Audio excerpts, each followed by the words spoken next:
As a kid, I was lucky enough to grow up with the Sam Raimi Spider-Man movies, as it would always be on TV for one reason or another.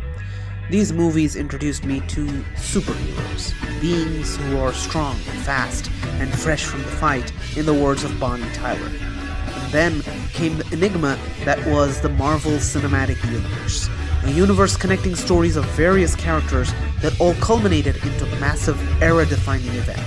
Suffice it to say, I had been inspired to take on my own journey of storytelling, and before I knew it, I had begun work on my biggest project of all time. Good morning, stars. It's your boy LavaTyrant, and welcome to Project IXC.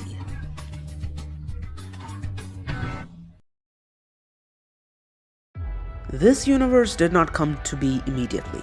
There were various attempts before it, such as the Shanford's universe, a story of two royal alien siblings with elemental powers becoming heroes of Earth, and yeah, it never ended up getting more interesting than that, so I quickly exterminated it. Then came the Plethora universe, a universe of space-faring bounty hunters, and the protagonist, Cobalt, the most renowned bounty hunter. This one was very obviously inspired by my eternal obsession of Star Wars and a little bit of One Piece, and honestly, I'm keen on bringing it back one day. But then came my magnum opus, IXC. It all started with a Pop Cross Studios community redraw challenge for some reason, where I made this guy, Z Cypress, or as many know him now, the LavaTyrant. He was the best bounty hunter from the Cypress crime family, who, in an accident with a mysterious substance unlike any seen on Earth, would be mutated and suffocated to death at the age of 16. Upon death, the god of death, Grimm, would grant him the title of Reaper, making him the defender of the Milky Way galaxy from soul creatures. Alright, lot to take in. The bounty hunter part really pulled from the Plethora universe. That substance I mentioned was very much inspired by mutagen from TMNT, and would go on to become just as important in this universe. The Cypress took heavily from your Uchihas and Zenins of the manga world, and the soul stuff was mostly original, though now looking back, a lot of it was similar to Bleach, even though I had not yet seen or read that anime/manga. Either way, this main stage was set for an amazing storyline, and after 4 long years of hard work, I have developed an entire storyline for this universe, which I intend to explore in this video series.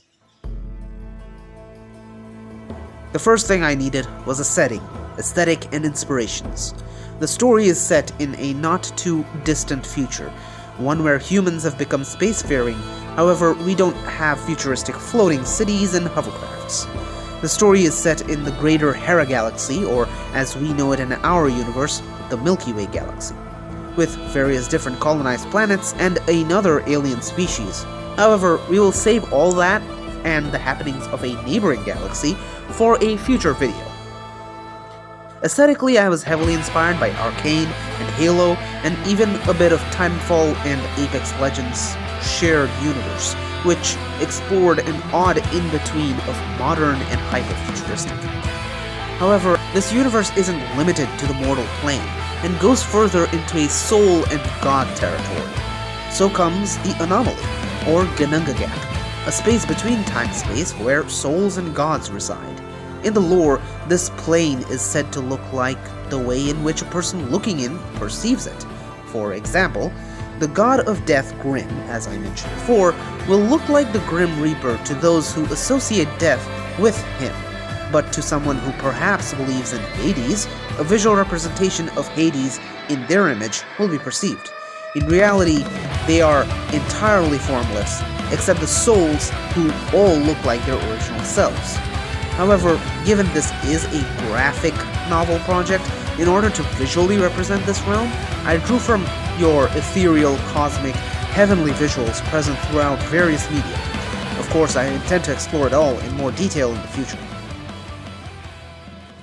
Of course, a world needs characters to inhabit it.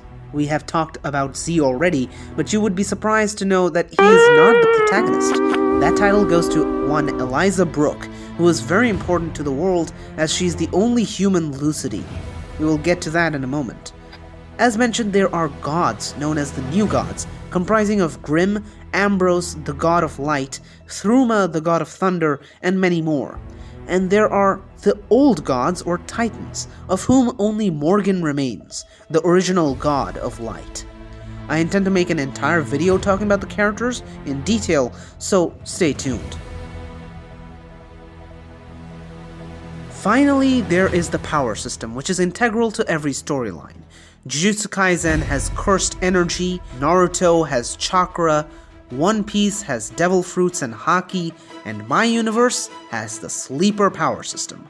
This mainly comprises of 5 main subdivisions: Nightmare, Somniu, Oneiros, Animus, and Lucidity, each having control over nightmares, dreams, daydream, senses, and all of the above, respectively. Each subdivision can draw from their abilities to generate respective aura and constructs which are exclusive to each subdivision. Each subdivision can use these specialties to trap other souls into their respective concepts, so like a dream domain or a nightmare domain. Going further, each individual soul has an unchained ability which they can unlock through mastery of their sleeper powers. For example, Z's unchained ability is Agni, which allows him to use fire abilities despite being a nightmare. Ambrose has Horizon White, despite being an Oneiros, and Morgan has Horizon Black, being 2 sides of the same coin. As for Lucidies, each species has only one, Eliza being the only human Lucidi. Unchained abilities can be piled on top of each other, or even override the weaker ones.